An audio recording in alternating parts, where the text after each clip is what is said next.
اعوذ باللہ من نحمده ونصلي على رسوله الكريم اما بعد فاعوذ باللہ من الشیطان الرجیم بسم اللہ الرحمن الرحیم رب اشرح لي صدری ويسر لي امری واحلل عقدۃ من لسانی یفقهوا قولی.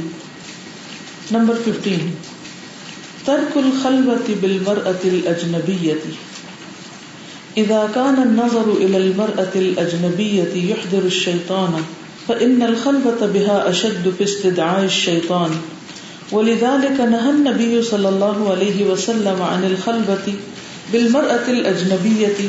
فعن ابن عباس رضي الله عنهما أن رسول الله صلى الله عليه وسلم قال: لا يخلون رجل بامرأة ولا تصاف امرأة إلا ومعها ذو محرم. متفق عليه. وعن جابر رضی اللہ عنہ قال: قال رسول اللہ صلی اللہ علیہ وسلم: من كان يؤمن بالله واليوم الآخر فلا يخلون بامرأة ليس معها ذو محرم منها فإن ثالثهما الشيطان. رواه أحمد وحسنه الألباني. وعن عبيد الرحمن بن زياد قال: بينما موسى جالس إذ أقبل إبليس فقال له موسى: ما الذي إذا صنعه الإنسان استحوذت عليه؟ قال: إذا أعجبته نفسه واستكثر عمله ونسي ذنوبه. وأحذرك ثلاثا: لا تخل بامرأة لا تحل لك، فإنه ما خلا رجل بامرأة لا تحل له إلا كنت صاحبه دون أصحابي حتى أفتنه بها. ترک الخلوة، خلوت کو چھوڑ دینا. خلوت کہتے ہیں تنہائی کو، خلا سے ہے اکیلے ہونا، خالی ہونا. بالمرأة الاجنبیۃ، اجنبی عورت کے ساتھ، یعنی مرد کو کسی عورت کے ساتھ اکیلے کسی ایسی جگہ نہیں بیٹھنا چاہیے. یعنی کوئی بھی ایسی جگہ، چاہے گھر ہو، کوئی کمرہ ہو، آفس ہو، کوئی بھی جگہ ہو جہاں ان دو کے سوا کوئی تیسرا نہ ہو، تو ایسا بیٹھنا منع ہے. یعنی مرد اور عورت جو ایک دوسرے کے لیے نامحرم ہوں، اجنبی ہوں، وہ اکیلے نہ بیٹھیں، ان کے بیچ میں کوئی تیسرا ضرور ہونا چاہیے. اذا كان النظر الى المرأة الاجنبية يحضر الشيطان. اذا كان جب کہ ہے، النظر دیکھنا، الى المرأة الاجنبية اجنبی عورت کی طرف، يحضر الشيطان حاضر کر دیتا شیطان کو، یعنی اس میں شیطان شامل ہو جاتا ہے اس نظر میں. فإن الخلوة، تو بے شک تنہائی، بہا اس عورت کے ساتھ اکیلے ہونا، اشد زیادہ شدید ہے، فی استدعاء دعوت دینے میں، الشیطان شیطان. تو پھر کسی عورت کے ساتھ اکیلے بیٹھ کر باتیں کرنا یا کوئی بھی کام، تو یہ محض دیکھنے سے کہیں زیادہ بڑھ کر شیطان کو دعوت دینے والی بات ہے. یعنی اس وقت شیطان کی حاضری اور لازم ہو جاتی. جیسے کہ ایک اور حدیث میں بھی آتا ہے نا کہ کوئی مرد کسی عورت کے ساتھ تنہا نہ بیٹھے، کیونکہ شیطان جسم میں خون کی طرح دوڑ رہا ہوتا ہے. وَلِذَلِكَ نَهَى النَّبِيُّ صلی اللہ علیہ وسلم، اور اسی لیے روکا ہے، منع کیا ہے نبی صلی اللہ علیہ وسلم نے، عن الخلوة تنہائی سے، خلوت سے، بالمرأة الأجنبیة اجنبی عورت کے ساتھ، یعنی جو محرم نہیں، بہن، ماں، بیٹی وغیرہ نہیں. وعن ابن عباس رضی اللہ عنہما، ابن عباس رضی اللہ عنہما سے روایت ہے، ان رسول اللہ، کہ بے شک رسول اللہ صلی اللہ علیہ وسلم نے، قال فرمایا، لا یخلون، کبھی بھی اکیلا نہ ہو. یخلون میں نون کس کا ہے؟ تاکید کا. ہرگز اکیلا نہ ہو. لا یخلون رجل، کوئی مرد، ہرگز اکیلا نہ ہو کوئی مرد، بامرأۃ کسی عورت کے ساتھ اکیلے نہ بیٹھے. ولا تسافر، اور نہ سفر کرے، امرأۃ کوئی عورت، الا مگر، ومعها اور اس کے ساتھ، ذو محرم محرم ہو، یعنی وہ بھی تنہا سفر نہ کرے. متفق علیہ. وعن جابر رضی اللہ عنہ، اور جابر رضی اللہ عنہ سے روایت ہے، قال کہتے ہیں، قال رسول اللہ صلی اللہ علیہ وسلم، رسول اللہ صلی اللہ علیہ وسلم نے فرمایا، من کان یؤمن باللہ، جو کوئی ہے ایمان رکھتا اللہ پر، والیوم الآخر، اور یوم آخرت پر، فلا یخلون، تو نہ اکیلا ہو، بامرأۃ، کسی عورت کے ساتھ، لیس معها، نہیں ہے اس کے ساتھ، ذو محرم، کوئی محرم، منہا، اس کا یعنی عورت کا، فإن، پس بے شک، ثالثہما، ان میں سے تیسرا، الشیطان، شیطان ہوتا ہے، رواہ احمد، اسے احمد نے روایت کیا ہے، وحسنہ الالبانی، اور البانی نے اس کو حسن قرار دیا ہے۔ وعن عبید الرحمن بن زیاد، اور عبید الرحمن بن زیاد سے روایت ہے، قال، کہتے ہیں، بینما موسیٰ جالس، اس اثناء میں، اس دوران کہ موسیٰ علیہ السلام بیٹھے ہوئے تھے، اذ اقبل ابلیس، کہ ابلیس آ گیا، فقال له موسیٰ، تو موسیٰ علیہ السلام نے اس سے کہا، ما الذی، کیا ہے وہ چیز، اذا صنعہ الانسان، جب کرتا ہے اس کو کوئی انسان، استحوذت، تو غالب آ جاتا ہے، چھا جاتا ہے، علیہ، اس پر، یعنی وہ کون سا کام ہے جب انسان کرتا ہے تو اس کو کنٹرول میں لے لیتا ہے، اس پہ چھا جاتا ہے، یعنی اس کے مقابلے میں کامیاب ہو جاتا ہے۔ قال، بولا، اذا، جب، اعجبتہ نفسہ، پسند آئے اس کو اس کا نفس، یعنی جب اسے اپنا آپ بہت اچھا لگنے لگے، اس کو عجب کہتے ہیں۔ کیا کہتے ہیں؟ عجب، خود پسندی۔ خود پسندی کیا ہوتی؟ سیلف رائٹیسنس، اور اپنے آپ کو بڑی چیز سمجھنا، اپنی تعریفیں کرنا، اور اپنے آپ کو دوسرے کے مقابلے میں زیادہ بہتر جاننا۔ کیونکہ خود شیطان نے بھی تو یہی کیا تھا نا، وہ بھی خود پسندی کا شکار ہوا تھا۔ تو خود پسندی جو ہے یہ بھی شیطانی کام ہے۔ انسان کو عام طور پر اپنی کون کون سی چیزیں بہت اچھی لگتی ہیں جن کی بنا پر وہ فخر کرتا ہے دوسروں پر، یا دوسروں کو حقیر سمجھتا ہے اور اپنے آپ کو بڑی چیز سمجھتا ہے؟ شکل و صورت، کہ میں زیادہ خوبصورت ہوں۔ اور جب کوئی شکل و صورت کے اعتبار سے خود پسندی کا شکار ہوتا ہے تو وہ کیا کرتا رہتا ہے؟ پھر ہر وقت اپنے آپ کو دیکھ دیکھ کے خوش رہتا رہتا ہے۔ آئینہ سامنے ہو تو آئینے میں دیکھتا ہے، یا آئینہ ساتھ رکھتا ہے ہر وقت۔ کچھ لوگ فوٹوز دیکھتے رہتے ہیں اپنی، اور کچھ لوگ اپنے ہاتھوں وغیرہ کو بہت دیکھتے رہتے ہیں، جی، یا پھر اپنی آرائش و زیبائش کا حد سے زیادہ خیال رکھنا، اور اسی بات کی فکر رہنا، اور کسی اور چیز کو جو اس سے بھی زیادہ اہم ہے توجہ نہ دینا۔ اب جب انسان خود پسندی کا شکار ہوتا ہے، اپنے آپ کو پسند کرنے لگتا ہے، اپنے آپ سے زیادہ محبت کرتا ہے، تو پھر وہ کیا ہوتا ہے؟ سیلف سینٹرڈ ہو جاتا ہے۔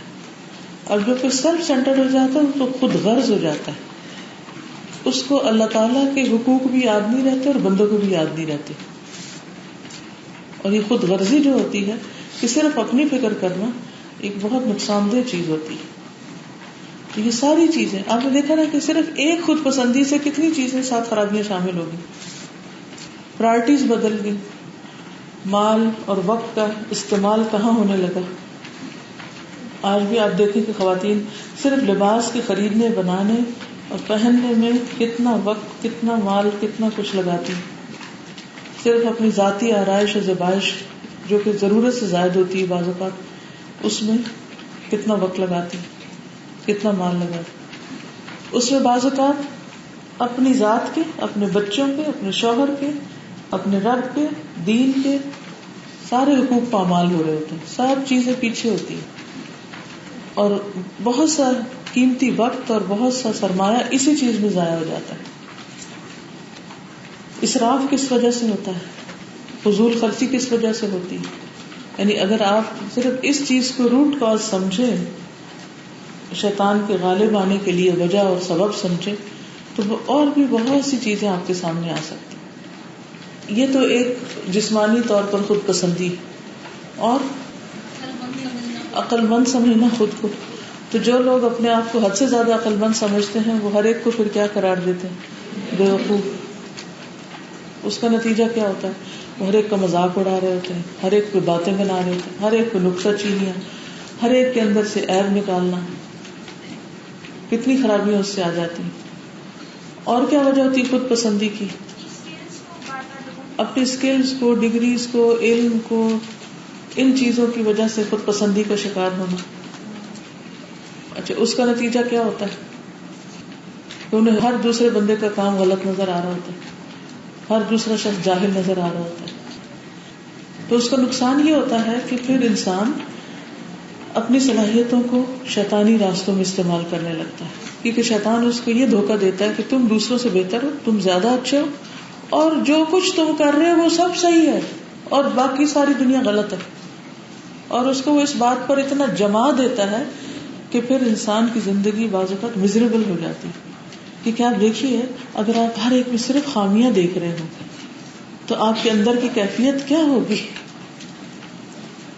کیا کیفیت ہوگی آپ کے اندر کی؟ آپ جس کی شکل دیکھ رہے ہیں وہاں صرف وہ حصہ دیکھ رہے ہیں جو آپ کو اچھا نہیں لگ رہا.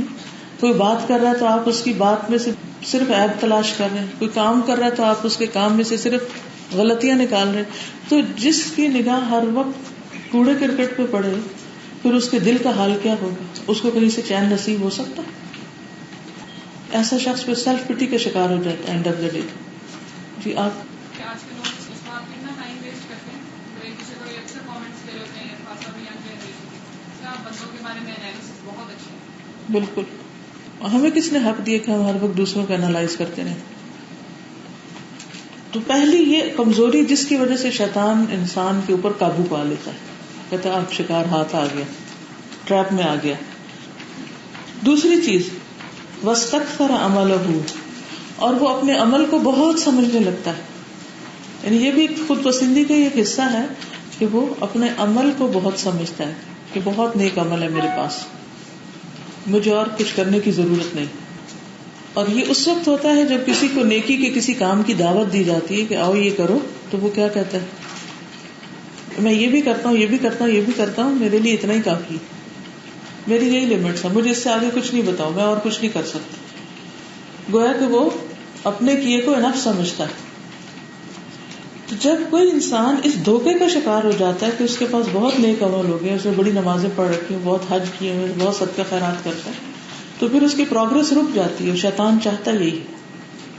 اور اگر کوئی شخص کام کیے بغیر اپنی جمع پونجی سے کھانا شروع کر دے تو کیا ہوگا؟ مفلس کلاش ہو جائے گا. تیسری وَنَسِيَ ذُنُوبَهُ، اپنے گناہوں کو بھول جاتا ہے. جو شخص اپنے گناہ نہیں دیکھتا، اپنی غلطیاں نہیں دیکھتا، وہ کبھی توبہ نہیں کر سکتا، کبھی ان کو چھوڑ نہیں سکتا. سوچئے کسی ایسے غلطی کے بارے میں جو آپ کو بار بار پنچ کرتی ہو تو مجھے نہیں کرنا چاہیے تھا، آپ کا ضمیر آپ کو بتاتا ہو، تو اس پر تو آپ شرمندہ بھی ہوں گے، توبہ استغفار بھی کریں گے، اور جب توبہ کریں گے اللہ تعالیٰ معاف بھی فرما دیں گے، اور جب معافی ہو جائے گی تو آپ اس مصیبت سے نکل آئیں گے ضمیر کی پنچنگ سے. لیکن جس کا ضمیر ہی پنچ نہ کرے اس کو، اور وہ کہے کہ میں نے تو کوئی غلطی کی نہیں، میرا تو قصور ہی نہیں ہے، تو پھر نتیجہ کیا ہوگا؟ پھر تو توبہ کا موقع بھی نہیں آئے گا. اور وہ کہنے لگا وہ احذرک ثلاثا، ابلیس کہنے لگا، ابلیس کے پاس ہم سے زیادہ علم ہے، کیا حلال ہے کیا حرام ہے، کیا جائز ہے کیا ناجائز ہے، ہم سے زیادہ جانتا ہے. تو اس لیے یاد رکھیے کہ صرف علم کا ہونا فائدہ نہیں دیتا، وہ علم تو ابلیس کے پاس بھی بہت تھا اور بہت ہے. کہنے لگا کہ میں 3 چیزوں سے تمہیں خبردار کرتا ہوں، محتاط رکھتا ہوں.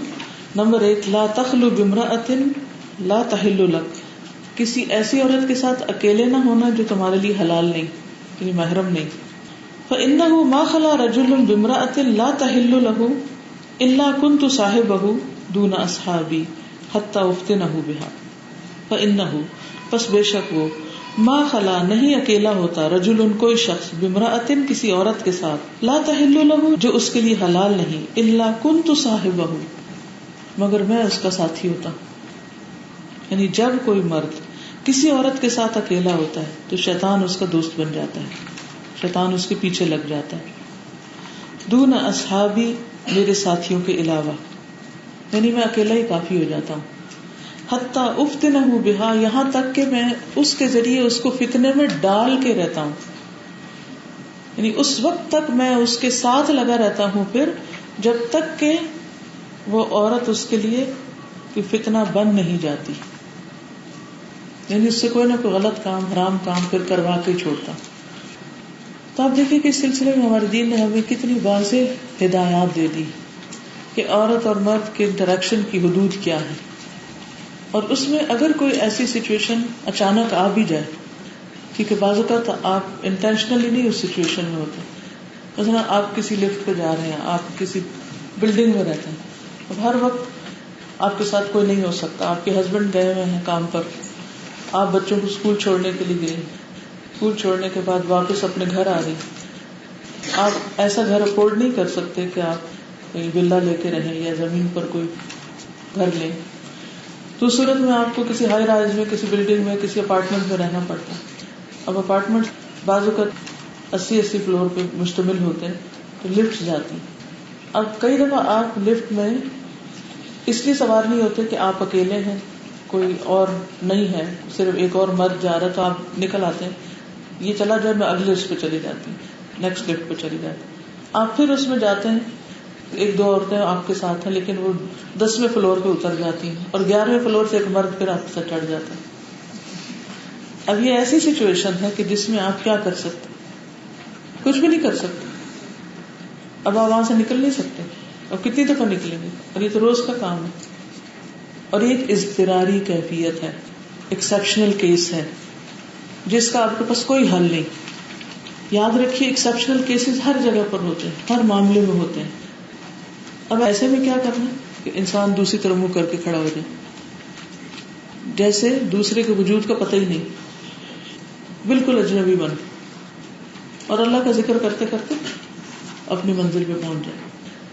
یہ تو ایک اضطراری ہے. اور ایک یہ ہے کہ انسان جان بوجھ کے کسی ایسی جگہ پر کسی لڑکے کے ساتھ یا مرد کے ساتھ چلا جائے کہ جہاں خود اکیلی جگہ ڈھونڈ کے یا کوئی بھی نہ ہو، تو یہ اس حکم کے انتہائی خلاف ہوگی بات. اسی طرح عورت کو اکیلے سفر کرنے سے منع کیا گیا ہے، لیکن بعض اضطراری کیفیات ایسی ہو جاتی ہیں، ایسی سچویشنز ہو جاتی ہیں کہ جس میں سفر ضروری بھی ہو جاتا ہے لیکن کوئی آپ کے ساتھ جانے کے لیے تیار نہیں ہوتا یا ہوتا ہی نہیں کوئی.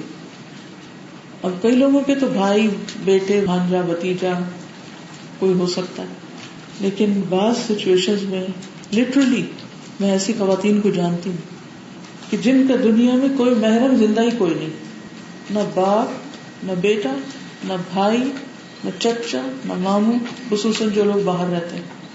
اگر کوئی دور پار کا ہے بھی تو وہ 7 سمندر پار رہتا ہے. ایسے میں کمانے والا بھی کوئی نہیں، شوہر کوئی نہیں جو کمائے، کمانا بھی ہے، جاب بھی کرنی، مجبوریاں، اضطراری کیفیت ہے، نکلنا پڑ رہا ہے. اور اس میں ہم دیکھتے ہیں کہ جیسے صحابہ کے زمانے میں بھی، جیسے مثلاً حضرت اسماء جو تھی ان کے شوہر کی زمین پر وہ کام کیا کرتی تھی، تو تقریباً 9 میل کا فاصلہ تھا اور وہ روز اکیلی آتی جاتی تھی. اسی لیے راستے میں ایک دفعہ نبی صلی اللہ علیہ وسلم جب جا رہے تھے اپنے صحابہ کے ساتھ تو انہوں نے آفر کی کہ تم میری سواری پر آ جاؤ، تو شوہر کی غیرت کی وجہ سے میں نے آفر قبول نہیں کی، تو وہ نہیں بیٹھی آپ کے ساتھ، لیکن وہ اس راستے پہ اکیلی جا رہی تھی. تو جان بوجھ کے ایسا نہیں کرنا چاہیے، لیکن اگر اضطراری کیفیت میں نکلنا پڑے تو ہر حکم میں ایکسیپشنل کیسز موجود ہیں. ایسی صورت میں پھر کس بات کو میک شور کرنا چاہیے کہ کوئی بھی خطرے کی چیز نہ ہو، یعنی سیکیور ہو سفر. جیسے نبی صلی اللہ علیہ وسلم نے فرمایا کہ ایک عورت ہیرا سے چلے گی اور زیورات سے لدی ہوئی ہوگی اور اکیلی ہوگی اور اس کو اللہ کے سوا کسی کو خوف نہیں ہوگا، نہیں راستے میں مکمل امن ہوگا. اس امن جیسا امن تو دنیا میں آج کہیں بھی نہیں کہ ہم اس کا مقابلہ کر کے ہر ایک اجازت دے دیں کہ ہاں ٹھیک ہے.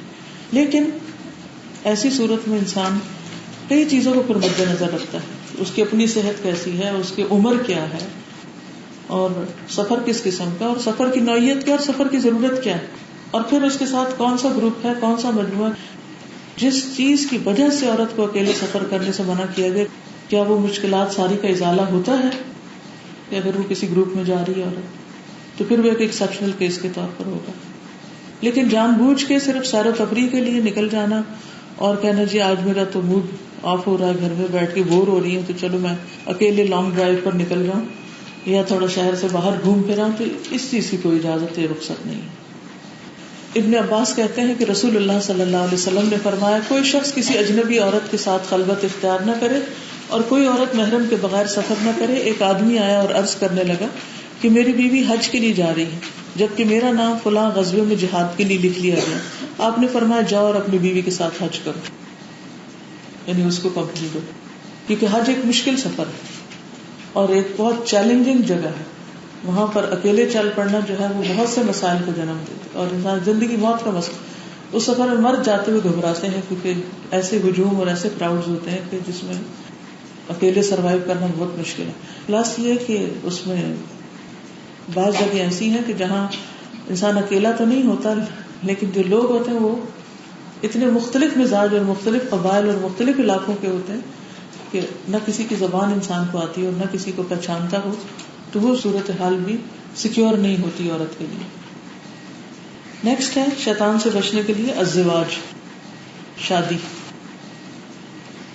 والزواج من الاسباب التي تذهب وساوس الشيطان وتعصم الانسان من الوقوع في الشهوات المحرمة, ولذلك حث النبي صلى الله عليه وسلم الشباب على الزواج, فقال صلى الله عليه وسلم یا معشر الشباب من استطاع منکم الباءة فلیتزوج فإنه اغض للبصر واحسن للفرج ومن لم يستطع فعليه بالصوم فإنه له وجاء, متفق علیہ.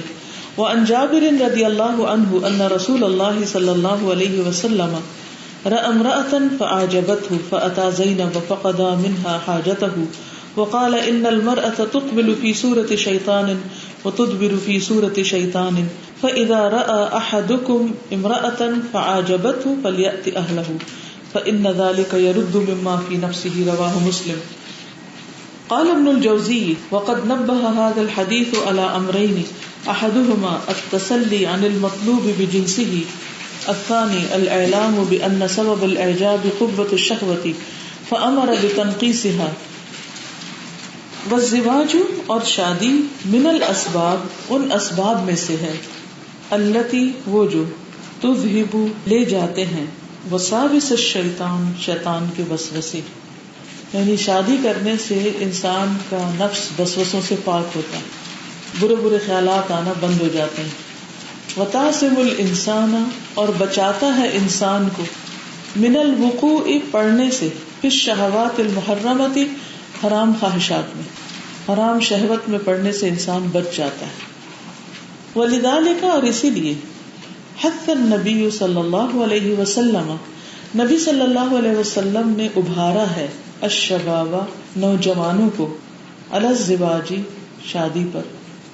فقال صلی اللہ علیہ وسلم تو نبی صلی اللہ علیہ وسلم نے فرمایا یا معشر الشباب اے نوجوانوں کے گروہ, من استطاع جو استطاعت رکھتا ہو, منکم تم میں سے, الباءۃ نکاح کرنے کی, فلیتزوج تو چاہیے کہ نکاح کر لے, فإنہ بس بے شک وہ, اغض للبصر جھکانے والا ہے یا زیادہ جھکانے والا ہے نگاہ کو, یہ نگاہ کے لیے پاکیزہ ہے, وہ احسن اور محفوظ رکھنے والا ہے, للفرج شرمگاہ کو.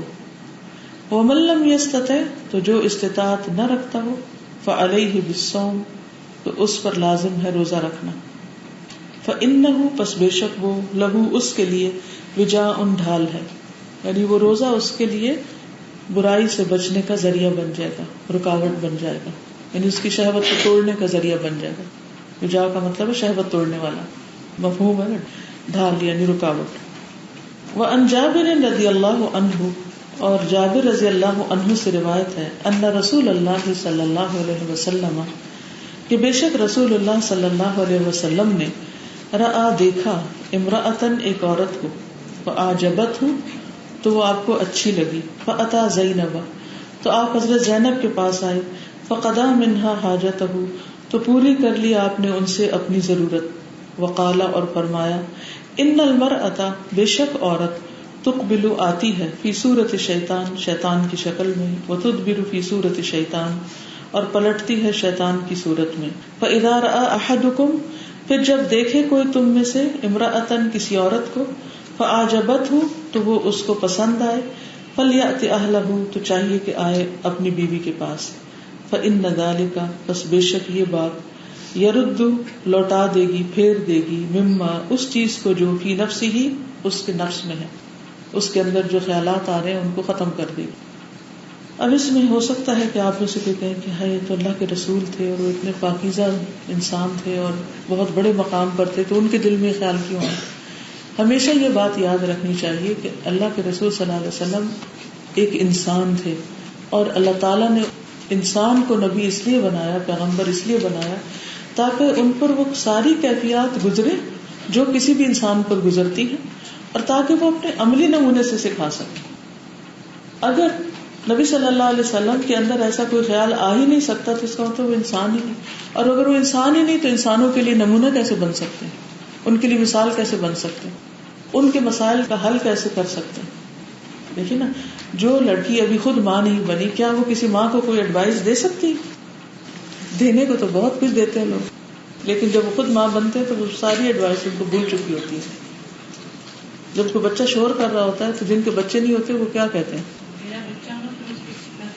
میرا بچہ تو اس کو سیدھا کر دو، ان کو بچہ نہیں سنبھالنا آتا. پھر جب اپنا بچہ ہوتا ہے تو اس کی آواز کان میں نہیں سنائی دیتی، وہ بھی چاہے دوسروں کو کتنا ہی بادر کرے، ماں کو نہیں سنائی دیتی. ماں اس سے نہیں ڈسٹرب ہوتی کیونکہ اس کے لیے محبت کی آواز اور دوسروں کے لیے پریشان کن.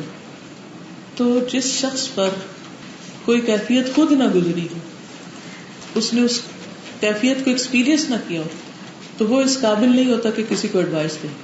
وہ اگر دے گا بھی تو آرٹیفیشل قسم کی ہو. تو نبی صلی اللہ علیہ وسلم کو اس کیفیت سے گزارا گیا. وہ جو منہ بولے بیٹے کا قصہ سارا جو سورۃ الاحزاب میں بیان ہوا ہے، وہ کس لیے بیان کیا گیا؟ قرآن مجید میں کھول کے بیان کیا گیا تاکہ ایسے رسم و رواج اور ایسی چیزوں کو ختم کیا جائے اور آپ کے ذریعے کروایا جائے. کیونکہ ایک ہے آپ کا صرف حکم دینا قولی حدیث، اور ایک ہے آپ کا اس چیز کو کر کے دکھانا، اور پھر کر کے دکھا کے اس کی ایکسپلینیشن بھی دینا، اس کی وجہ بھی بتانا، تاکہ کوئی اس چیز میں جھجک محسوس نہ کرے اور کوئی اپنے آپ کو پاک باز نہ کہے کہ میں تو فرشتہ ہوں اور میرے دل میں تو کبھی ایسا کوئی خیال گزر ہی نہیں سکتا. انسان ہے کیونکہ شیطان انسان کے ساتھ ہے، وہ انسان کے اندر کوئی بھی خیال ڈال سکتا ہے. تو اگر اس کا حل نہ بتایا جاتا تو یہ غلط بات تھی نا، اور اگر حل بتا دیا گیا تو یہ زیادہ بہتر بات ہے کہ ایسا ہونا عین ممکن ہے. اور آپ دیکھیں کہ کتنے گھر برباد ہو جاتے ہیں جب مرد ایسی چیزیں دیکھ کر آتے ہیں اور بیوی ان کے ساتھ تعاون ہی نہیں کرتی اور وہ اس کو زیادتی سمجھتی ہے اور اس کو بعض اوقات ریپ تک قرار دیتی ہے کہ میرا ہسبینڈ میرے ساتھ زیادتی کر رہا ہے. تو یہ سب چیزیں جو ہیں ان کی اصل حقیقت اور ڈیپتھ تک جا کر ان کو دیکھنے اور سمجھنے کی ضرورت ہے. اور پھر ایک عورت بظاہر اتنی خوبصورت نہ بھی ہو تو شیطان اس کو مرد کے لیے بہت خوبصورت بنا دیتا ہے. اسی لیے عورت کو پھر اپنے آپ کو حد الوسع چھپا کے ہی رکھنا چاہیے تاکہ وہ کسی کے لیے فتنہ نہ بنے اور کسی اور کا گھر خراب نہ کرے. قال ابن الجوزی نے کہا وقد نبہ هذا الحدیث على امرین، تحقیق متنبہ کیا ہے اس حدیث نے دو باتوں پر. اس حدیث سے دو باتیں پتہ چلتی ہیں. احدہما، ان میں سے ایک، التسلی عن المطلوب بجنسہ، التسلی سکون پانا، تسلی پانا، عن المطلوب مقصد سے، بجنسہ اپنی ہی جنس سے، یعنی انسان کے لیے انسان ہی کا جوڑا باعث تسکین ہوتا ہے. یعنی اس کا علاج کچھ اور غیر فطری نہیں بتایا گیا بلکہ فطری علاج بتا دیا گیا کہ اگر کوئی اپنے اندر ڈسٹربنس پائے تو اس کا علاج کیا ہے. اگر وہ علاج کر لے ایسا تو اس کا شر دور ہو جائے گا اس سے. الثانی، دوسری بات، الاعلام، اس بات کا علم دینا، بأن سبب الاعجابی، کہ پسندیدگی کا سبب قوت الشہوت، شہوت کی قوت ہے. یعنی مرد کے اندر ایسے خیالات کیوں آتے ہیں؟ ان کی شہوت کی وجہ سے. فأمر بتنقیصها، تو حکم دیا اس کو کم کرنے کا، کہ وہ شہوت ٹوٹ جائے گی تو ایسے خیالات بھی نہیں آئیں گے تو مسئلہ حل ہو جائے گا. تو نکاح کرنا جو ہے یہ دین کو مکمل کرنے کا ذریعہ ہے. لیکن افسوس یہ کہ ہمارے معاشرے میں آج حرام تعلقات کے لیے بہت مواقع بڑھ گئے اور حلال طور پر نکاح کرنا مشکل کر دیا گیا. اور اس کے ساتھ جو بے پناہ قسم کے رسم و رواج داخل کر دیے گئے ہیں اور اس کو ایک ایسا اوکیزن بنا دیا گیا ہے کہ جیسے وہ کہ بہت سے لوگوں کی استطاعت سے ہی باہر ہو گیا. ان چیزوں کو غیر معمولی طور پر بڑھا چڑھا کر شادی کے ساتھ اس طرح نتھی کر دیا گیا کہ شادی کرنا ہی مشکل ہو گیا. اب سسرال والوں کا، لڑکے والوں کا، لڑکی والوں کو، دونوں طرف کے جو تقاضے ہوتے ہیں، یعنی شادی کے ساتھ مال کا وافر ہونا اور اس کی کثرت ہونا اور اس کی نمود و نمائش، یہ ساری چیزیں ایک لازم و ملزوم کر دی گئی ہیں نکاح کے ساتھ. حالانکہ نکاح تو 2 کپڑوں میں بھی ہو سکتا ہے، جو کپڑے پہنے ہوئے ان میں بھی ہو سکتا ہے، کوئی رکاوٹ نہیں ہے. یعنی اگر کسی کے پاس نئے کپڑے نہیں بھی ہیں تو بھی شادی ہو سکتی. حضرت عائشہ رضی اللہ تعالیٰ عنہا نے کیا کپڑے پہنے تھے؟ کیا پہنا تھا شادی کے دن؟ دھلا ہوا کرتا. لیکن اس شادی میں کتنی برکت ہوئی اور کتنا فیض اس سے حاصل ہوا. تو سب مسلمانوں کے پاس بڑی بڑی جہیز اور بارات اور مہندی اور ان سب چیزوں کے لیے فضول پیسہ نہیں تھا. اور اگر کچھ مال تھا بھی تو وہ سارا کس چیز میں لگ رہا تھا؟ لوگوں کی آخرت کی نجات کے لیے لگ رہا تھا. تو ہمارے ہاں خصوصاً پاکستانی کلچر میں شادیوں کے موقع پر جو کچھ ہوتا ہے ان میں سے اکثر کام جو ہے وہ شیطان کو خوش کرنے والے ہوتے ہیں. رسول اللہ صلی اللہ علیہ وسلم نے فرمایا جب کوئی شخص نکاح کر لیتا ہے تو اپنا آدھا دین مکمل کر لیتا ہے، لہذا اسے چاہیے کہ باقی آدھے دین کے بارے میں اللہ سے ڈرتا رہے. اسی طرح ابو ہریرہ کہتے ہیں کہ رسول اللہ صلی اللہ علیہ وسلم نے فرمایا 3 آدمیوں کی مدد کرنا اللہ تعالیٰ کی ذمہ ہے. نمبر 1 اللہ کی راہ میں جہاد کرنے والا. نمبر 2 وہ غلام جس نے اپنے مالک سے آزادی کے لیے معاہدہ کیا اور وہ ادائیگی کی نیت رکھتا ہے تو اللہ تعالیٰ اسباب پیدا کر دے گا کہ وہ اپنی پیمنٹ کر کے آزاد ہو جائے. نمبر 3 برائی سے بچنے کی نیت سے نکاح کرنے والا. یعنی اگر کوئی شخص یہ سمجھتا ہے کہ وہ حرام میں پڑے گا تو اس کے لیے دعا کرتا ہے، کوشش کرتا ہے تو اللہ تعالیٰ اس کے لیے راستہ نکال دے گا. اس پر اگر آپ کچھ کہنا چاہیں.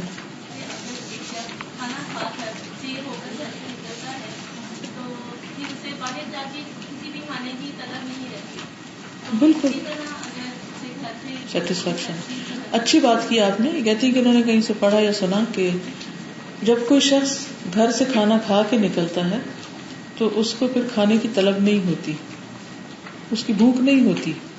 کوئی اسے آفر بھی کرے تو اس کا دل نہیں ہوتا کھانے کو. تو اسی طرح جو مرد گھر سے سیٹسفائیڈ ہے، اس کی بیوی اس کو خوش رکھتی ہے، تو پھر اس کو باہر جا کے کچھ کھانے کی، کچھ دیکھنے کی ضرورت نہیں ہوتی. اور اگر شیطان کسی بھی طرح اس کو اپنے پھیر میں لاتا تو اسے پتا ہوتا ہے کہ اس کی بیوی ہے اور اس کا شر اس سے دور کر دے گی اور وہ اس کے ساتھ تعاون کرتی. فالصالحات قانتات حافظات.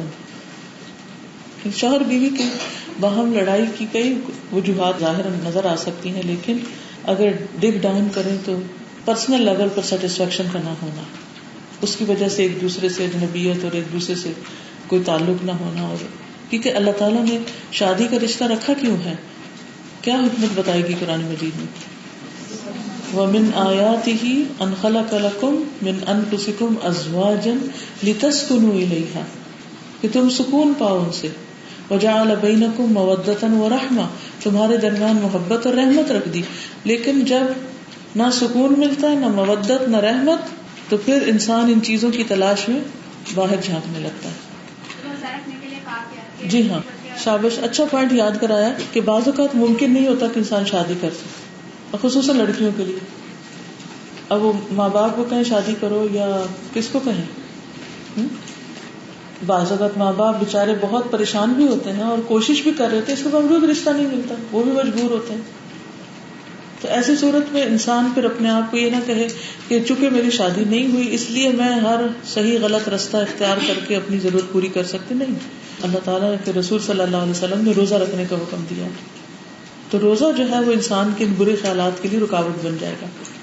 بہت بڑا کردار تھا. یہ انگیجمنٹ بھی کرتے ہیں تو ماں باپ بچوں کی منگیاں کر دیتے ہیں اور 4-5 سال ان کی شادی نہیں ہوتی. ابھی بچی پڑھ رہی ہے، ابھی جو بچے اس کی جاب نہیں لگی، جب انہوں نے ابھی شادی نہیں کرنی ہوتی اس پہ انگیجمنٹ بھی نہ کیا. بالکل صحیح کہہ رہی ہیں.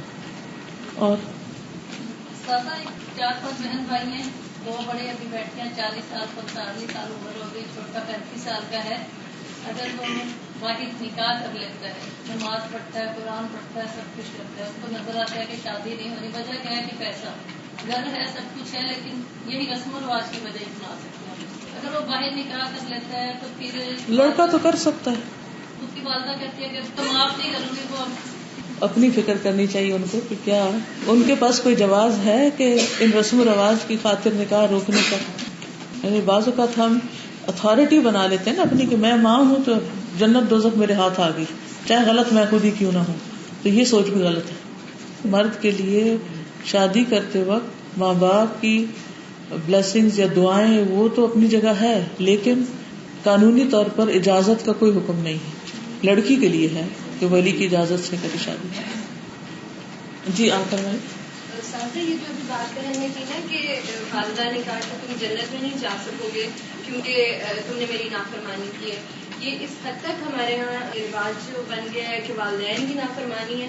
ہمارے پاس ایک بچی آئی جو کرسچن تھی اور وہ مسلم ہوئی, اس کی دوست کے والد نے اس کا نکاح ایک لڑکے سے کیا. الحمدللہ وہ خوش تھی, اس کے ساتھ گھر میں رہتی تھی اور اس کے بعد اس کا ایک بیٹا تھا الحمدللہ.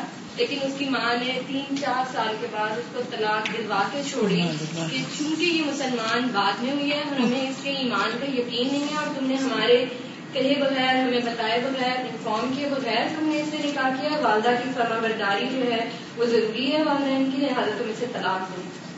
اس کے شوہر نے اس سے کہا کہ آپ ایسا کریں, آپ واپس عیسائی ہو جائیں اور چلی جائیں چھوڑ کے مجھے. اس نے کہا میں 5ویں میں تھی جب اسلام قبول کیا تھا, میں نے آپ کے لیے اسلام قبول نہیں کیا, میں نے جس کے لیے کیا ہے مجھے بچا لے گا. کہ وہ بچی اور اس کی والدہ کو اس کے گھر والوں نے جیل کروا دی تھی. اس حد تک ہم اپنے والد اور والدہ ہونے کا فائدہ اٹھاتے ہیں, حالانکہ معروف میں اطاعت ہے والدین کی, یہ ہم بھول جاتے ہیں. جزاک اللہ. بہرحال اصل فیصلہ تو اللہ نے ہی کرنا ہے, اللہ سے ڈرنا چاہیے ہر ایک کو کسی پہ بھی ظلم کرنے سے پہلے. نمبر 17 تعمد مخالفة الشیطان. ان مخالفة الشیطان هي اظہار للعداوة التي امر الله عز وجل باعلانها في قوله ان الشیطان لکم عدو فاتخذوه عدوا انما يدعو حزبه ليكونوا من اصحاب السعیر. ولذلك ارشد النبي صلی اللہ علیہ وسلم الى بعض الامور والآداب التي فيها مخالفة للشیطان ومن ذلك الاكل باليمين. فعن ابن عمر رضی اللہ عنہما ان رسول اللہ صلی اللہ علیہ وسلم قال لا يأكلن أحدكم بشماله ولا يشربن بها فإن الشيطان يأكل بشماله ويشرب بها. رواه مسلم. باب استحباب القيلولة لحديث أنس رضي الله عنه عن النبي صلى الله عليه وسلم قال قيلوا فإن الشياطين لا تقيل. رواه الطبراني وحسنه الألباني. جيم ترك التبذير. فقد نهى الله عز وجل عن التبذير ووصف المبذرين بأنهم إخوان الشياطين. قال تعالى ولا تبذر تبذيرا إن المبذرين كانوا إخوان الشياطين وكان الشيطان لربه كفورا. وقال النبي صلى الله عليه وسلم محذرا من الإسراف والتبذير فراش للرجل وفراش لامرأته وفراش للضيف والرابع للشيطان. رواه مسلم. دال التأني في الأمور. لما كانت العجلة من الشيطان رغب النبي صلى الله عليه وسلم في التأني والتمهل فقال صلى الله عليه وسلم التأني من الرحمن والعجلة من الشيطان. رواه البيهقي وحسنه الألباني. رد التثاؤب. إن الشيطان يحب أن يكثر الإنسان من التثاؤب لأنه علامة على الكسل والفتور. ولذلك أمر النبي صلى الله عليه وسلم بدفع التثاؤب وقزمه. فعن أبي هريرة رضي الله عنه عن النبي صلى الله عليه وسلم قال التثاؤب من الشيطان فإذا تثاءب أحدكم فليرده ما استطاع فإن أحدكم إذا قالها ضحك منه الشيطان. متفق عليه. تعمد عمدن کرنا مخالفت الشیطان شیطان کی مخالفت, یعنی جان بوجھ کر شیطان کی مخالفت کرنا.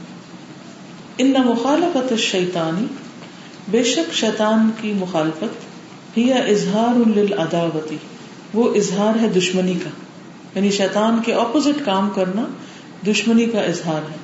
التی وہ جو امر اللہ حکم دیا اللہ نے عز و جل عزت و جلال والے نے بِإِعْلَانِهَا اس کے اعلان کا فی قولہ اپنے اس فرمان میں ان الشیطان لکم عدو بے شک شیطان تمہارے لیے دشمن ہے فاتخذوہ عدوا پس بناؤ اس کو دشمن سمجھو اس کو دشمن انما بے شک یدعو وہ دعوت دیتا ہے حزبہ اپنے گروہ کو اپنی پارٹی کو لیکونوا تاکہ وہ ہو جائیں من اصحاب السعیر بھڑکتی ہوئی آگ والوں میں سے ولذالک اور اسی لیے ارشد النبی صلی اللہ علیہ وسلم رہنمائی کی نبی صلی اللہ علیہ وسلم نے الی بعض الامور والآداب بعض امور اور آداب کی التی فیہا مخالفۃ للشیطان جن میں شیطان کی مخالفت پائی جاتی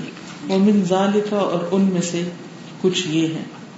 تو اس سے کیا پتہ چلتا ہے کہ شیطان چونکہ ہمارا دشمن ہے تو ہمیں دشمنی کا اظہار کرنا چاہیے.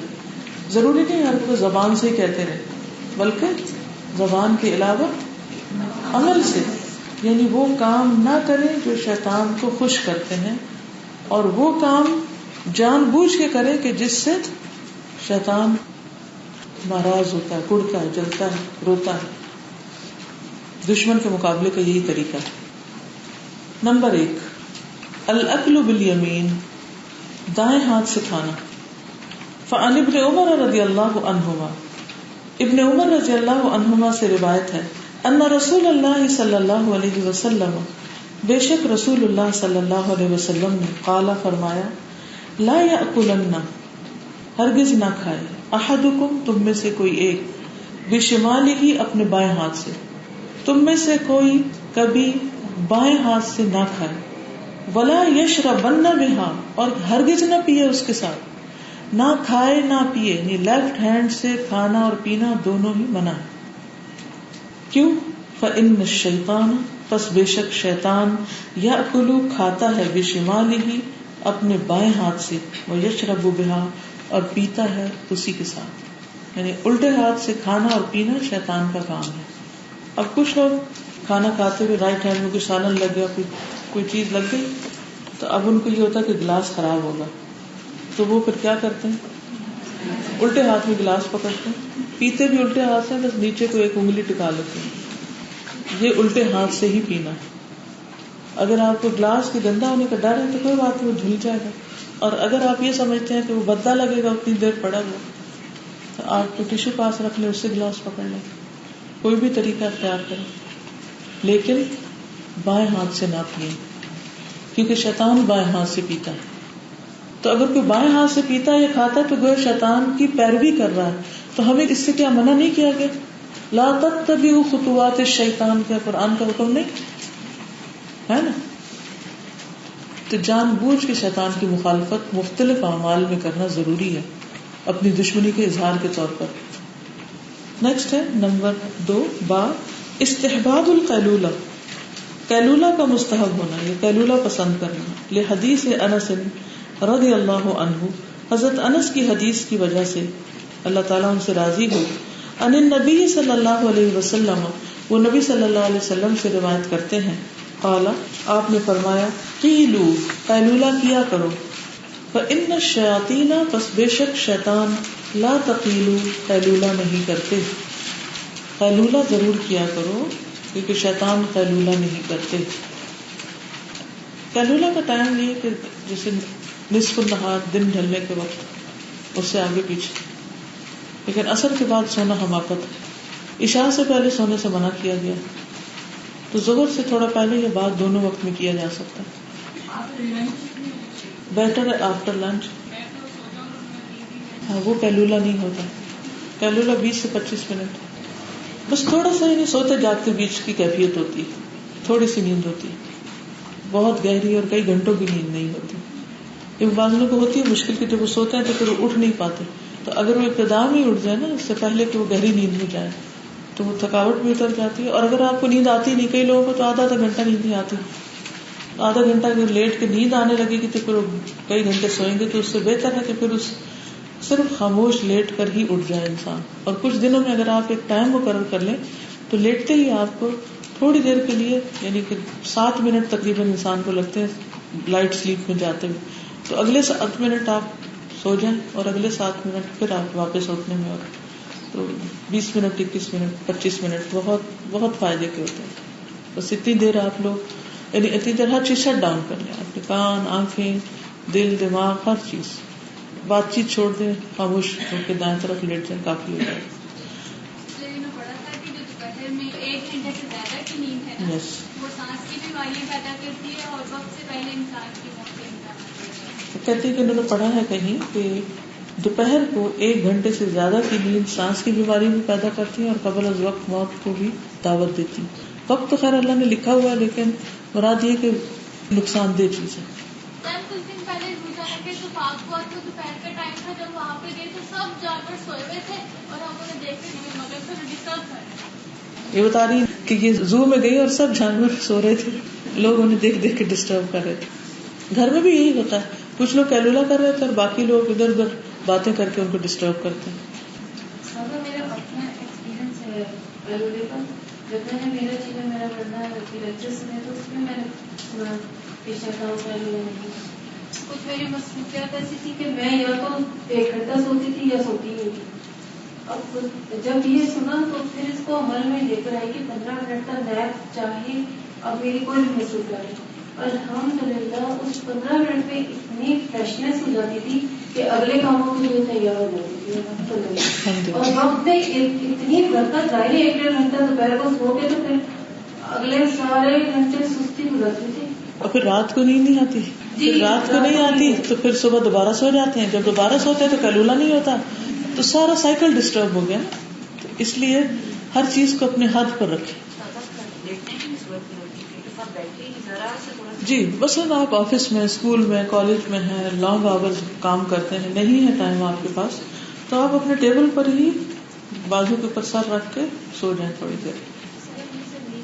دیکھیے تو نیند نہیں آتی، تھوڑی دیر لیٹ کے تسبیح کر کے اٹھ جاتی ہے، ٹھیک ہے، لیکن اس وقت بہت ایکٹیو نہ رہے، یعنی کام ڈاؤن ہونے کی کوشش کریں، کچھ دنوں میں ٹھیک ہو جائے گا. کیلولا کرنے سے پہلے کیا کھانا کھانا ضروری ہوتا ہے؟ ضروری نہیں ہے، کھا لیں تو اچھا. یعنی احسن یہی ہے، کہتے ہیں نا کہ تغدہ تمدہ تعشى تمشى. جب عشاء یعنی ڈنر کھاؤ تو چلو چہل قدمی کرو، اور جب دوپہر کا کھانا کھاؤ تو لمبے ہو جاؤ، تمدہ لیٹ جاؤ. حضرت عمر جو تھے وہ دوسروں کو بھی کیلولے کے لیے کہتے تھے. صاحب بن یزید کہتے ہیں کہ حضرت عمر رضی اللہ تعالیٰ عنہ دوپہر یا اس کے قریب ہمارے پاس سے گزرتے اور کہتے اٹھ جاؤ اور کیلولہ کرو، یعنی کام چھوڑو اور کیلولہ کرو، اب جو باقی رہ گیا وہ شیطان کے لیے ہے. حضرت عمر سے روایت ہے کہ ابن مسعود کے دروازے پر قریش کے مرد اکثر بیٹھا کرتے تھے. جب سایہ ڈھل جاتا تو ابن مسعود کہتے اٹھ جاؤ، سایہ ڈھل جاتا. اب جو کیلولہ کرنے سے باقی رہ گیا وہ شیطان کا حصہ ہے. اس کے بعد وہ جس آدمی کے پاس سے بھی گزرتے اس کو اٹھا دیتے، یعنی کہ ادھر مت بیٹھو اور کیلولہ کرو. نیکسٹ ہے ترک التبذیر، فضول خرچی چھوڑنا. فقط نہى الله عز وجل عن التبذیر، پس تحقیق منع کیا اللہ سبحانہ تعالیٰ نے عز وجل نے فضول خرچی سے. ووصف المبذرین، اور وصف بیان کیا فضول خرچوں کا یا مسرفین کا، بأنہم کہ بے شک وہ اخوان الشیاطین شیطانوں کے بھائی ہیں، فضول خرچی کرنے والے شیطان کے بھائی ہیں. قال تعالی، اللہ تعالیٰ کا فرمان ہے، ولا تبذر تبذیرا ان المبذرین کانوا اخوان الشیاطین وکان الشیطان لربہ کفورا. اور نہ تم فضول خرچی کرو، فضول خرچی کرنا. ان المبذرین، کیونکہ فضول خرچ لوگ کانوا ہیں اخوان الشیاطین شیطانوں کے بھائی، وکان الشیطان اور ہے شیطان لربہ کفورا اپنے رب کا ناشکرا. شیطان بہت زیادہ ناشکرا، کفور فعول کے وزن کا. تو انسان شیطان کی اس پیروی سے بھی بچے. وقال النبی صلی اللہ علیہ وسلم، اور نبی صلی اللہ علیہ وسلم نے فرمایا، محذرا وارن کرتے ہوئے، ڈراتے ہوئے، من الاسراف اسراف سے، والتبذیر اور فضول خرچی سے. یعنی آپ صلی اللہ علیہ وسلم نے اسراف و تبذیر سے خبردار کرتے ہوئے فرمایا، فراش للرجل، ایک بستر آدمی کا، وفراش لامرأتہ، اور ایک بستر اس کی بیوی کا، وفراش للضیف، اور ایک بستر مہمان کا، والرابع للشیطان، اور چوتھا شیطان کا، یعنی ضرورت کی چیزیں انسان رکھے. اب اگر کسی گھر میں میاں بیوی کے علاوہ بچے بھی ہیں تو آبویسلی ان کے گھر بستر زیادہ ہوں گے، اور اگر ان کے گھر مہمان زیادہ آتے ہیں، ایک سے زیادہ مہمان آتا ہے تو اتنے ہی زیادہ ہو جائیں گے. لیکن وہ چیزیں جو سالہ سال استعمال نہیں ہوتی وہ فضول خرچی، یعنی کہ جو چیزیں کبھی بھی آپ استعمال ہی نہیں کرتے، یعنی جب سے بستر بنا ہے ایسے کا تیسے ہی رکھا ہوا. کیونکہ جیسے پنجاب میں بہت رواج ہے شادی کے موقع پر، پتہ نہیں پہلے مجھے یاد ہے وہ گاؤں میں 100 بستر پتہ نہیں اور 50 چارپائیاں اور کیا کیا دیا کرتے تھے، کیس اور دریاں اور تکیے اور چادریں اور گلاب، 2 پیٹیاں. یعنی کہ ایک عام گھرانے کی لڑکی بھی جب شادی ہو کر جاتی تھی تو اس کے ساتھ 2 پیٹیاں لوہے کی بڑی بڑی بستروں کی بھری ہوئی جاتی تھی. اسی طرح ایکسٹرا کلوتھنگ، سردیوں گرمیوں کے کچھ کپڑے تو آپ پہنتے ہیں اور کچھ تو دیکھتے ہیں چھوڑ دیں، اچھا پھر کبھی پہنے، اب موٹے ہو گئے، پتلے ہو گئے، اب یہ فٹ نہیں ہے، اب یہ رکھے رکھتے ایک کے بعد ایک ڈیزائن بدلتا رہتا ہے تو ہم پچھلے کپڑے چھوڑ کے نئے بنا لیتے ہیں. اب یہ روز ڈیزائنز کا چینج ہونا جو ہے اوور نائٹ، اس کے پیچھے کیا فلسفہ ہے؟ کچھ پتا ہے آپ کو؟ کیوں کر دیتے ہیں چینج؟ فیشن کیوں بدل جاتا ہے؟ بزنس کے لیے. کیونکہ اگر فیشن نہ بدلے تو کیا ہوگا؟ کپڑا نہیں بکے گا. مثلاً 1 سال آپ کپڑے بناتے ہیں، ویسے میں تو اگر 1 سال بناؤں تو 3 سال کے لیے مجھے کافی ہو جاتے ہیں، وہ پھٹتے ہی نہیں. اب اگر وہ پھٹتے ہی نہیں ہیں اور وہی بار بار پہن رہے ہیں، لیکن اگر فیشن بدل جائے اور فیشن کے پیچھے بھاگنا ہے پھر تو ہر سال ہی بنانے پڑیں گے، اور جب ہر سال بنائیں گے تو پھر پچھلے اکٹھے ہوتے جائیں گے یا کسی کو دیں گے، دینے کو بھی بعض کا دل نہیں چاہتا. ایسے کتنے لوگ ہیں. اور پھر یہ بھی کہ کیا ان کا بجٹ اس کی اجازت دیتا ہے؟ کیونکہ بعض خواتین باقاعدہ مردوں سے جھگڑا کر کے ایکسٹرا پیسے لے کر کپڑے بناتی ہیں، اور وہ بھی جن کے پیسے ہوتے ہیں ان کے لیے کم ہی پہنے جاتے ہیں. رسول اللہ صلی اللہ علیہ وسلم نے فرمایا کھاؤ اور پیو اور پہنو اور صدقہ کرو، لیکن اسراف نہ کرو اور تکبر نہ کرو. کیونکہ جب انسان ایکسٹرا کرنے لگتا ہے تو پھر وہ سمجھتا ہے میرے پاس زیادہ اور دوسروں کے پاس کم ہے، اور وہ ان کو حقیر سمجھتا ہے. بدترین امتی رسول اللہ صلی اللہ علیہ وسلم نے فرمایا عنقریب میری امت میں ایسے لوگ ہوں گے جو طرح طرح کے کھانے اور رنگ برنگے مشروب طلب کریں گے، یعنی کلرفل ڈرنکس، اور طرح طرح کے کپڑے پہنیں گے اور گفتگو میں بے احتیاطی کریں گے، اور طرح طرح کی سواریوں پہ سوار ہوں گے، یعنی ایک گاڑی کافی نہیں. وہ میری امت کے بدترین لوگ ہوں گے. جس کے پاس دنیا میں یہ سب کچھ ہو تو بہت زیادہ کپڑے، بہت زیادہ کھانے، بہت رنگ رنگ کے ڈرنکس، اور دنیا بھر سے اکٹھی کی ہوئی چیزیں، اور جتنا مال سرمایہ زیادہ ہوتا ہے، دکھاوے کی چیزیں زیادہ ہوتی، اتنی باتیں بھی بہت بڑھ جاتی ہیں، اور ان باتوں میں کچھ سچ، کچھ جھوٹ، کچھ مبالغہ آ رہا ہے، کیونکہ اصل مقصود نمائش ہوتا ہے. تو بظاہر دنیا میں بڑے کامیاب نظر آتے ہیں، لیکن فرمایا وہ میری امت کے بدترین لوگ ہوں گے. کیونکہ صحابہ کی زندگی ایسے نہیں تھی. ٹھیک ہے انسان دنیا کی نعمتوں سے فائدہ اٹھائے، لیکن ایک حد میں رہتے ہوئے. حد سے بڑھنا جو ہے یہی اسراف ہے. رسول اللہ صلی اللہ علیہ وسلم نے فرمایا ناز و نعم کی زندگی سے بچو، کیونکہ اللہ کے بندے ناز و نعم کی زندگی نہیں گزارتے. یعنی ہر وقت صرف خوبصورتی اور صرف اچھے اور صرف بہترین کے پیچھے ہی جانا، اور زندگی کے مقصد کو بھول جانا اور عبادت کو بھول جانا. بہت زیادہ بازار میں پھرنے سے کیا نقصان ہوتا ہے؟ نمازیں متاثر ہوتی ہیں. جی آپ کا نام؟ لوگوں نے اپنا ایسا پروٹوکول بنایا ہوتا ہے نا، پرسنالٹی کے ساتھ ایسی چیزیں اٹیچ کی ہوتی ہیں کہ میں اس 4 ویل ڈرائیو گاڑی کے علاوہ ٹریول نہیں کروں، and I not live in less than 5 star. اس سے چھوٹے میں تو جا ہی نہیں سکتی. مطلب یہ کس طرح کی مینٹیلٹی ہے؟ بالکل. کیونکہ جب انسان کی پرائرٹی دنیا ہو جاتی ہے تو وہ پھر دنیا میں ہی آگے بڑھنے کی فکر کرنے لگتا ہے، اور جس کی پرائرٹی یا جس کی ترجیح آخرت ہو جاتی ہے تو وہ پھر آخرت اورینٹڈ ہوتا ہے، ہر چیز اس حساب سے کرتا ہے. وہ کپڑا بھی پہنتا ہے تو اس کو سامنے رکھ کے اپنی آخرت کو، انجام کو، اس کا ہر کام پھر اس سے متعلق ہو جاتا ہے. تو جب آپ نے دنیا میں نمائش کرنی ہے اور دنیا میں ہی اپنی بڑائی ظاہر کرنی ہے تو پھر obviously آپ کا ہر کام اس کے مطابق ہوگا. دال التأنی فی الامور، کاموں میں آہستگی اختیار کرنا، یعنی تحمل مزاجی. تأنی یعنی ٹیک یور ٹائم، جسے کہتے ہیں نا، ٹیک یور ٹائم. تأنی ہوتا ہے یعنی آرام کے ساتھ کام کرنا، سکون سے کام کرنا، جلد بازی نہ مچانا، یعنی کہ آرام سے انسان کو کام کرنا چاہیے، سکون سے. یعنی کچھ لوگ ہوتے ہیں کہ انہیں گزرنا ہوتا ہے وہ دھکے دے دے کے لوگوں کو، یعنی آرام سے نہیں چل سکتے، انتظار نہیں کر سکتے، صبر نہیں کر سکتے. تو یہ بھی شیطانی عمل ہے. بد اخلاقی کے جتنے بھی کام ہیں نا وہ سب شیطان کی طرف سے. لما كانت العجلة من الشیطان، جبکہ ہے جلد بازی شیطان کی طرف سے. رغب النبی صلی اللہ علیہ وسلم فی التأنی، تو آپ نے اس کے اپوزٹ کیا کیا؟ ترغیب دلائی نبی صلی اللہ علیہ وسلم نے تأنی کی، آہستگی کی، والتمہل اور ٹھہراؤ کی، مہلن مہلن، آرام سے آرام سے. فقال صلی اللہ علیہ وسلم، تو رسول اللہ صلی اللہ علیہ وسلم نے فرمایا التأنی من الرحمن، آہستگی رحمان کی طرف سے ہے. والعجلۃ من الشیطان، اور جلد بازی شیطان کی طرف سے. تحمل مزاجی جو ہے یہ نبوت کا 24واں حصہ ہے، یعنی نبوت کے اخلاق میں سے ہے تحمل مزاجی، بردباری سے کام لینا، سکون سے کام کرنا. عبداللہ ابن سرجس مزنی رضی اللہ عنہ فرماتے ہیں کہ نبی صلی اللہ علیہ وسلم نے فرمایا اچھی خصلتیں تحمل سے کام کرنا اور میانہ روی اختیار کریں، درمیانی راہ اختیار کرنا، نبوت کے 24 حصوں میں سے ایک حصہ ہے.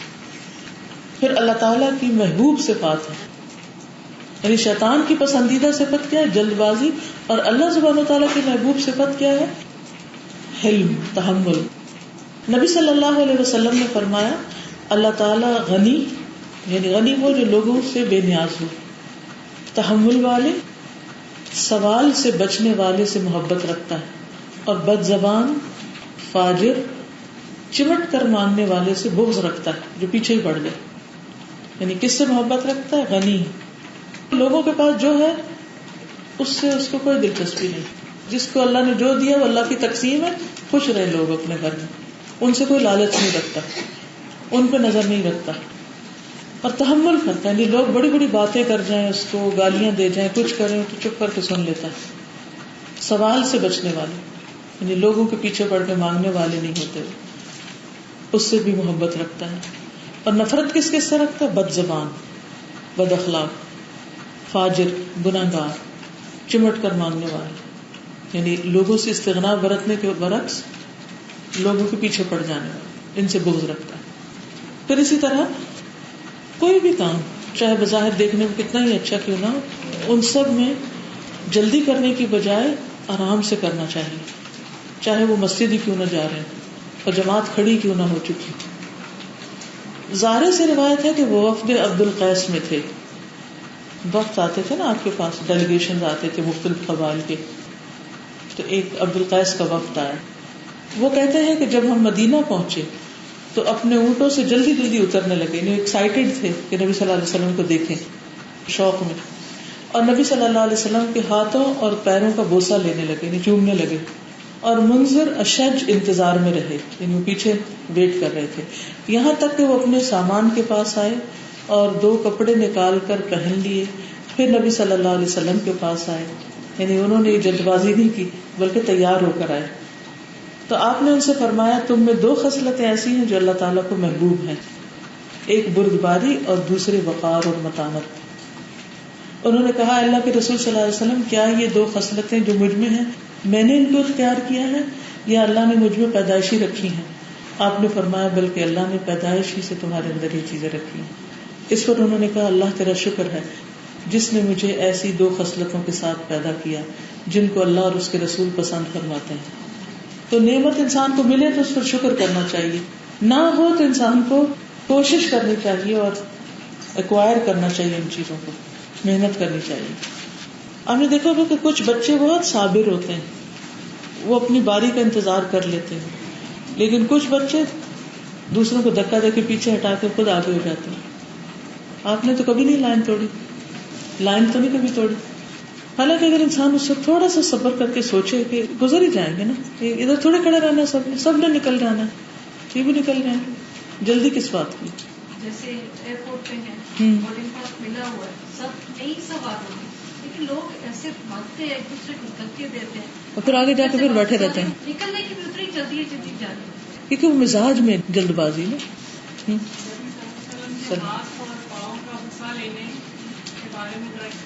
دیکھیے باہر سے ایک قبیلہ آیا تھا, اس کو ادب آداب نہیں پتا تھے, وہ اپنے کلچر کے ساتھ آئے تھے اور وہ کام کر رہے تھے, لیکن صحابہ نے تو ہر وقت ایسا نہیں کیا. ٹھیک ہے نا. ایک کوشچن ہے کہ جلد بازی کے حوالے سے سحری کے ٹائم اذان شروع ہو گئی ہے اور اچانک سب دیر سے آنکھ کھلی ہے, تو کیا اس ٹائم کھانا جلدی کھا لینا چاہیے؟ دیکھیے ایکسیپشنل صورت کی آپ بات کر رہے ہیں. اگر آپ اس اصول کو سمجھ جائیں نا, ایک ہے بنیادی اصول اسلام کا اور ایک ہے اضطراری کیفیت, مجبوری کی حالت. اب کوئی بچہ گرا پڑا ہے اور آپ کے میں تو اس وقت دوڑنا بھی پڑے گا آپ کو. اور ایک ہے کوئی مجبوری نہیں ہے اور آپ خواہ میں جلد بازی کر رہے ہیں, تو دونوں میں فرق ہے نا.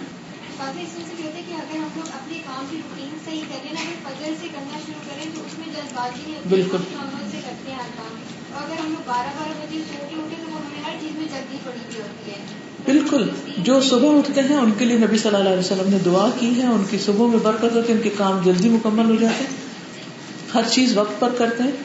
کچھ لوگ اٹھتے دیر سے ہیں, پھر جلد بازی میں یا ناشتہ کرتے نہیں یا الٹی سیدھی کوئی چیز کھا کے پھر تیز گاڑی چلا کے اور دوسروں کو بھی مشکل میں ڈالتے ہیں اور خود بھی پڑتے ہیں. تو یہ دو کیفیات فرق ہے نا. آپ کو پتا ہے آپ نے جانا ہے اور ایک دو دن میں پتا چل گیا کہ اتنا وقت لگتا ہے, تو اس کے حساب سے پھر آپ اپنا اسکیڈول بدلیں.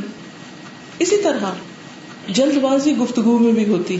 بعض لوگ اتنا تیز بولتے ہیں کہ بات سمجھ نہیں آتی.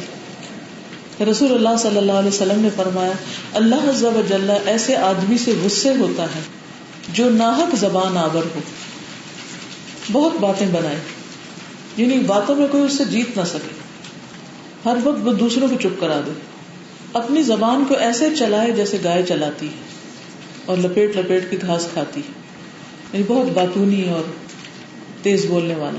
پھر بلا سوچے سمجھے بولنا.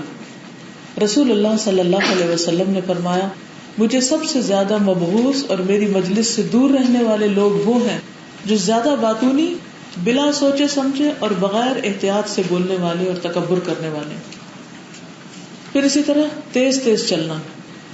ابو قتادہ کہتے ہیں ہم نبی صلی اللہ علیہ وسلم کے ساتھ نماز میں تھے, آپ نے کچھ لوگوں کی ملی جلی آوازوں کا شور سنا.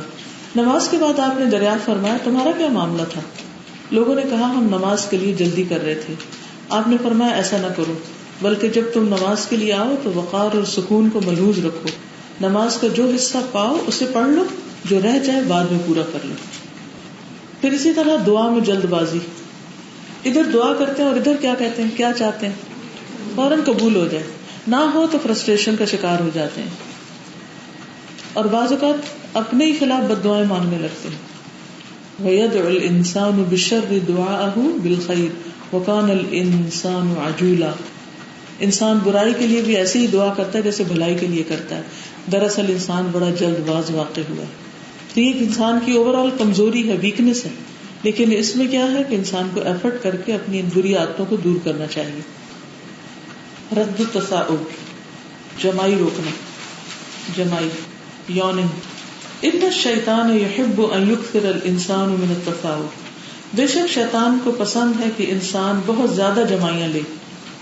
جمائیوں کی کثرت شیطان کو محبوب ہے. لأنہ کیونکہ وہ علامت ہے علی الکسل والفتور, سستی اور فتور کی. فتور کہتے ہیں تیزی کے بعد ساکن ہونے, یعنی ایسے ڈھیلا پڑنا. ولذالک اسی لیے امر النبی صلی اللہ علیہ وسلم, نبی صلی اللہ علیہ وسلم نے حکم دیا بدفع التثاؤب, جمائی روکنے کا, وقزمہ اور اس کو دبا جانے کا. فعن ابی ہریرہ رضی اللہ عنہ عن النبی صلی اللہ علیہ وسلم قال التثاؤب من الشیطان. ابو ہریرہ رضی اللہ عنہ سے روایت ہے کہ نبی صلی اللہ علیہ وسلم نے فرمایا التثاؤب جمائی لینا من الشیطان شیطان کی طرف سے ہے. فَإِذَا تَثَاءَبَ أَحَدُكُمْ پھر جب تم میں سے کوئی جمائی لے فَلْيَرُدَّهُ مَا اسْتَطَاعَ تو چاہیے کہ پھیر دے اس کو جتنی استطاعت ہو, یعنی روکے اس کو. فَإِنَّ أَحَدَكُمْ پس بے شک تم میں سے ایک اذا قال ہا جب وہ کہتا ہے ہا یعنی جمائی کے ساتھ آواز بھی نکالتا ہے, ضحک منہ الشیطان شیطان اس سے ہنستا ہے, اتنا خوش ہوتا ہے کیونکہ یہ اس کا پسندیدہ کام ہے. اول تو یہ کہ جمائی کو کنٹرول کرنا چاہیے، اور اگر ایسا نہ ہو سکے تو پھر کم از کم آواز نہیں نکالنی چاہیے اس کو، یا کر کے جو آواز نکالتے وہ نہیں نکلنی چاہیے. کچھ اور کام ہے جن میں شیطان کی مخالفت کرنی چاہیے. ایک جوتا پہن کے چلنا. رسول اللہ صلی اللہ علیہ وسلم نے فرمایا، سلسلہ صحیحہ کی حدیث ہے یہ، بے شک شیطان ایک جوتا پہن کے چلتا ہے. آپ نے فرمایا جب تم میں سے کسی کے جوتے کا تسمہ ٹوٹ جائے تو وہ ایک جوتی پہن کر نہ چلے یہاں تک کہ اپنے ٹوٹے ہوئے تسمے کو صحیح کر لے، اور نہ ایک موزہ پہن کے چلے، اور نہ اپنے بائیں ہاتھ سے کھانا کھائے. اور دوسری روایت میں آتا ہے یہ دونوں اتار دے یا دونوں پہن لے. پھر اسی طرح بیٹھنے میں شیطان کی مخالفت کرنا. آپ صلی اللہ علیہ وسلم نماز میں شیطان کی طرح بیٹھنے سے منع کرتے تھے. اور شیطان کی طرح بیٹھنا کیا ہے کہ آدمی پیٹھ کو زمین پر رکھ کے پنڈلیاں کھڑی کر لے. بعض لوگ گھٹنوں کے گرد اپنے ہاتھ رکھ لیتے ہیں نا اسے، یعنی اس طرح بیٹھ کے، تو اس طرح نہیں بیٹھنا چاہیے نماز میں. اور عام طور پر بھی اس طرح بیٹھنا ناپسندیدہ ہے، کیونکہ بعضوں کا ٹائٹ لباس ہوتا ہے تو انسان کے اعضاء ننگے ہو رہے ہوتے ہیں. ٹھیک ہے نا.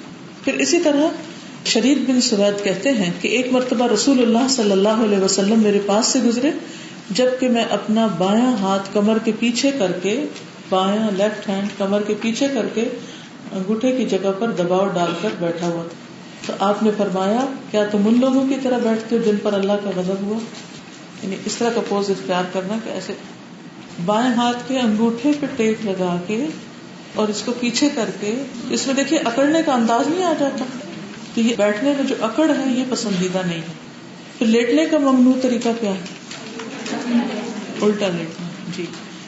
تو ان تمام چیزوں میں بھی اٹھنے بیٹھنے چلنے پھرنے میں بھی شیطان کی خلاف ورزی کریں، جوتا پہننے اور باقی تمام کاموں میں بھی.